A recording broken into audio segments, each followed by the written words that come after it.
Hello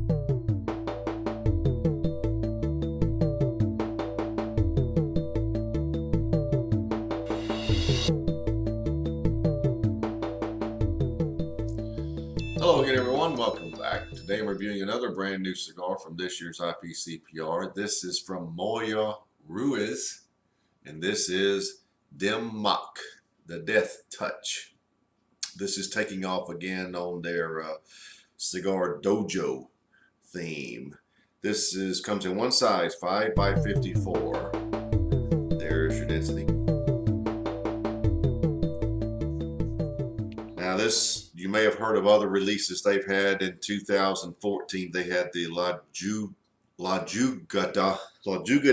Nunchuck. They also had the Chinese Finger Trap, I think, just last year. I know a lot of you have heard of that. This is their newest cigar. As I said, it's the Dim Mak Death Touch, and it's, the name refers to the move in martial arts where one single blow can kill the opponent. That's where the name comes from. These are made in the La Zona factory, Eric Espinosa's La Zona factory in Esteli. The blend uses an Ecuadorian Habano wrapper over a Nicaraguan binder and a combination of Nicaraguan and Dominican fillers. This is the first MoyaRuiz cigar to utilize Dominican tobacco. So that's a first for them. Again, this is brand new, and we're going to get to it right now. The new Dim Mak from MoyaRuiz. I was looking at the cap, and I did notice, if anyone is that interested, it is triple capped. Take a look. So it's always good to see. I think Eric has done that before, though.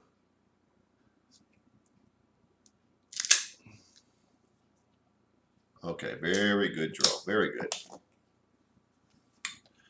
It feels relatively dense, but that's about an effortless draw.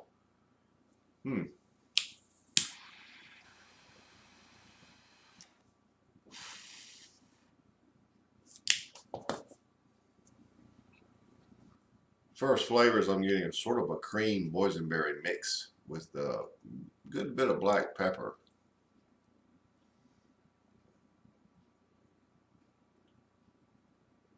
I say black pepper is at least at 8. And this cigar is producing a ton of smoke. A lot of cream notes. Almost, let's see.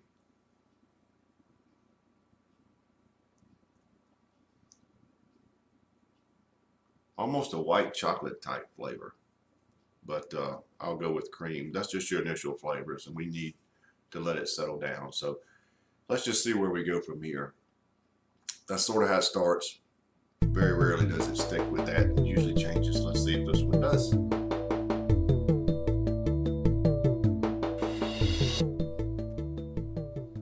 We're about 3/4 of an inch in. And as you can see, the smoke is tremendous.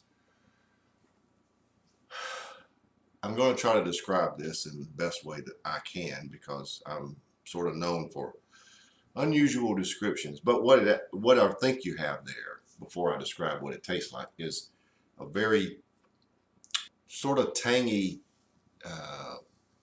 sweet cedar, butter, and brown sugar.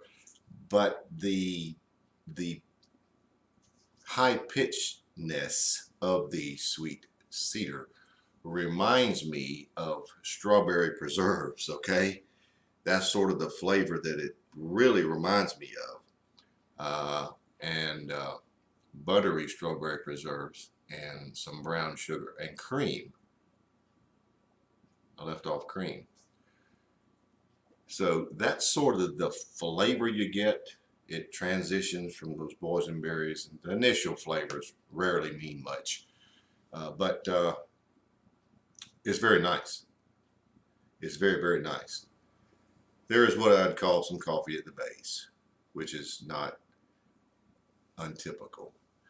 But it's a very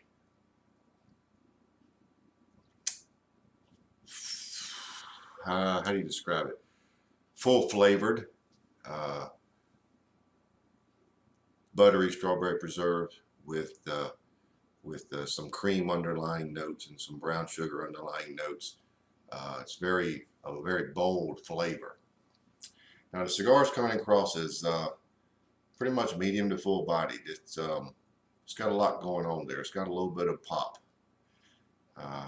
As I said, this is only available in one size. Too bad it's not a longer version, but not many of these are made. I think, what did I read? Only about 7,000? 700 boxes of 10. It's not a lot. So if you find these, you better scoop them up quick. Let's see where we go from here, but it's really a nice flavor mix with some power. Now the finish is just pretty much a very nice cream with some nice lingering black pepper. So at about 3/4 or possibly an inch, you will get those flavors, and they're very nice.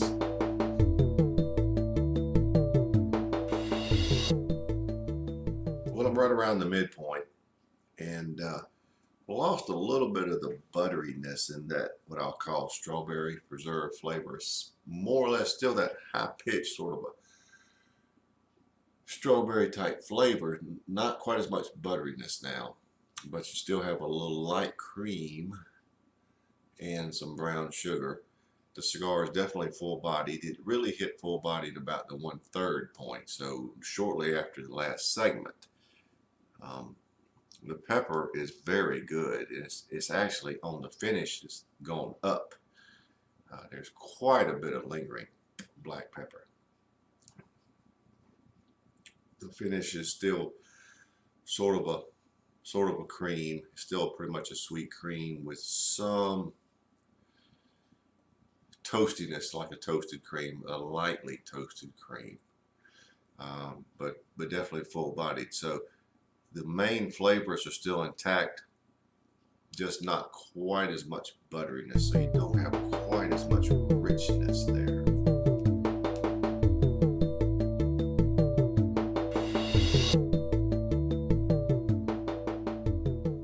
Well, we're down to the end, so let's wrap it up. Pretty much stay consistent with your flavors here to the end. I did notice here and there all throughout the cigar, from the midpoint on, subtle dry roasted nuts flavors, but it wasn't enough really to say anything about it. But here at the end, they sort of came out a little more, so that would be the only additional flavor. Didn't detract from anything. Full bodied, finish is unchanged. This has been a good cigar. When you lost a little bit of that butteriness, or majority of it, it didn't hurt the cigar significantly, but it was nice when it was there. The strawberry type flavor, sweet cedar with high pitchedness, however you want to describe it, is your primary flavor. Some brown sugar, some subtle cream notes, and those dry roasted nuts. That's what you have with a coffee base. For me, this is a very good cigar, very full bodied, a lot of black pepper. I'm rating it a 93. Very good cigar that if you can find them in your shops, you really need to try it. I was very impressed. So there you have it, the MoyaRuiz Dim Mak. Available in one size, this Robusto 5x54. 93. Very, very good cigar.